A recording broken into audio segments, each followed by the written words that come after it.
How to unarchive a story on Instagram. Hello guys, this is Atticus and welcome back to another video. In today's video, I'm gonna show you how you can unarchive a story on your Instagram. So without any further ado, let's dive right into it. First step you're gonna take is open up your Insta. So let me just archive this story first. So tap on the three dots on the bottom right, tap on archive. And now the story has been archived. And it's that simple. Now, what you'll need to do to unarchive it is head over to your profile on the bottom right, head over to settings and activity, go to archive, and after you're here, you should find the archived story.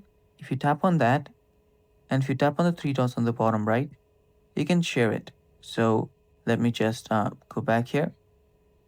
So from here to unarchive it, tap on your share button. You can simply remove this from here, expand this like this, make it full screen, and then add it back to your story. And that's the basic way you can unarchive a story on your Instagram. Now, if we go back from here, check out our story. There we go. The story's been uploaded. It's taking some time, but there we go. And yeah, that's how you do it. And that's all for today's video. Thanks for watching. Stay tuned for more and bye.